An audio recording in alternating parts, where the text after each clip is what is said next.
And now, a man who grew up as the say, hey, what the hell are you doing, kid?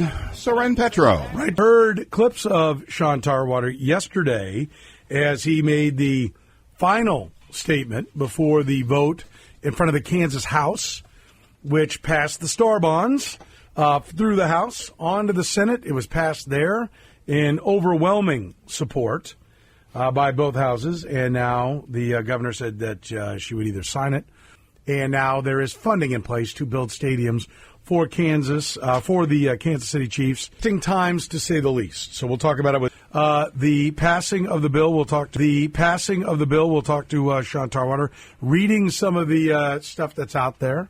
I think something that's interesting that I look forward to talking to Sean about is one of the stories.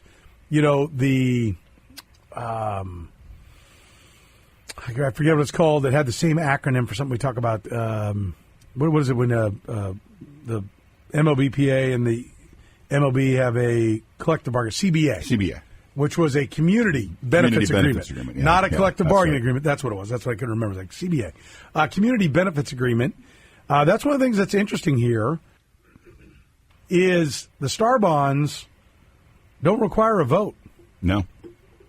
And I think that was part of why it was set up was, you know, when the opportunity's there to move quickly and be able to fund something that's going to generate tax revenue over the long haul, yes.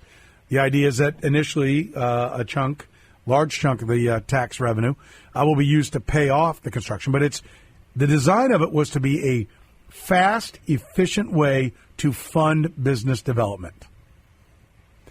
And to be fast and efficient, sitting around and waiting 3 months for a public vote and then pouring a bunch of revenue into campaigning for that vote is not efficient. Right? That's not quite the opposite. We saw this get brought up at the end of the legislative session, and they decided no, but talked about an executive session. And I think it happened about 6 weeks, 8 weeks after. Is that roughly, or maybe even shorter? It was 2 weeks ago, roughly, that Sean was putting together the bill with others there in Topeka. And 2 weeks later, the representatives, the House and Senate for the state of Kansas voted on it. And now it's a go. Yeah, the calendar hasn't even flipped.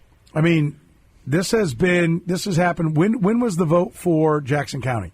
April 2nd or April something or All right, so, yeah, and we now sit June. We sit, 2 and 3/4 months later. Mm-hmm. All that's happened since that vote. All those things. That's what the Star Bonds, that's what the state of Kansas and a handful of other states had in mind. We want to be able to move quickly. When opportunity is there, we want to be able to grab it. And they have moved quickly. Now, the question is, all right, is it too quick? I don't. Because I specifically wanted to go see what are detractors saying. Yeah. And a community benefits agreement. That was one of the things that had to be included. Remember all the conversations about what it was, and the Royals were going to put in $140 million, and the Chiefs were going to put in $126 million into a community benefits thing to be paid out over 20 or 30 or 40 years. That's not necessary with the Star Bonds. That was part of the equation to get the vote up there. And the idea is basically, for lack of a better term, you're buying votes. We want to make sure that everybody knows, yes, there will be a community impact, a benefit to the community, hence community benefit agreement.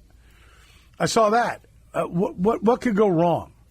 Yeah, I'm trying to think of the scenario where it would be too quick, and what the offshoot of that would be, and I can't, off the top of my head, think of a pitfall of. Well, I think quickly guaranteeing yes, we'll give you the. Well, fund. Here's where it's changed. Yeah, when the Star Bonds came about, Wyandotte County was an afterthought. Development was not going on in Wyandotte County. Now there's a tremendous success story that is the Village. Was it East Village? Or Village West. Village West. Village West, and the racetrack, and Sporting Kansas City, and the Monarchs Park, and all that business that's going on there. Hotels have now popped up there. Jobs are now going on there. Those people are being taxed for those jobs. It's this tremendous success story. Wyandotte County is not the butt of jokes anymore. No. Right? That was Anything done. but. So the question that to me is well, was this desperate times? Now I want to, and it was, the idea was, well, it's for Wyandotte County. They need the help. Because what development's gone on in Wyandotte County, right? And then it was this huge success story, and that was the conversation. The unified government, look how they get things done. Wyandotte County became Carol quickly Marinovich, became all-star. the apple of everybody's eye. Look at them go. Look at all this development out there. Well, now there's development. Now there's jobs. Now it's like, well, we don't need development there. And we're hearing that the stadium would go there. Maybe we need it someplace else. But the Star Bond is still there to make things happen. Now, I'm of the opinion, and there are many economic studies that say it's not a revenue generator, $100 at the blackjack table. I couldn't quantify. Guy eats meal. Where's our money? It wasn't there. But sometime over the course of a stay, he would lose money at the tables or buy drinks and alcohol, or his wife would lose money, at the tables or the slot machines or what have you. It was a loss leader. There wasn't a direct line. That's what I think professional sports is, right? Major events in your town, can I tell you that you put this many dollars in and then tomorrow you get that many dollars times 2 back? I can't. I think that's very hard to quantify. But what I can tell you is there's no shortage of people, no shortage of communities putting their hands in the air saying, well, we want it. And one of the things I want to talk to Sean, because in his speech, a couple of things. One, he said, Kansas City, Missouri, and when we talked about this on our Red Golden Bull podcast last night, it really kicked me in the teeth. Kansas City, Missouri has made a habit of losing sports teams. And he didn't even rattle them all off. Yeah, he missed one of the first ones.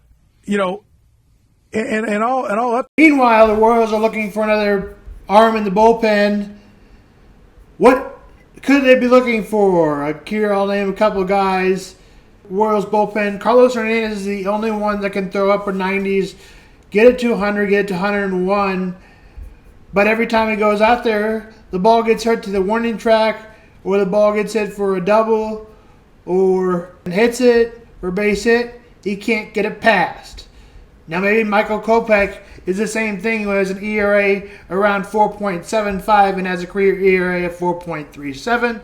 I don't look very much towards that either. Now the only way players I'm willing to give up for a trade is Kyle Isbell or Drew Waters, or trade for Kyle Fredericton. He has an ERA in the ones and an ERA of 3.31 during his career. Drew Law is another name from the Nationals. He's a 3.30. You could trade MJ Melendez, Nelson Vasquez, Hunter Renfroe. Obviously, you're just trading one of these players. You probably need to add to the outfield, and that might be our next top. Darren Blanco. Darren Blanco I'd like to see his speed in the postseason if they get there. So what they are trading for is to get to the postseason. So it would be a good asset to have. I am thinking right now that the Royals lose out on a wild card spot. Yarmy Garcia is a 2.57 ERA and a career ERA of 3.53 because they add an arm to the bullpen. That's adding an arm to the bullpen on the Royals.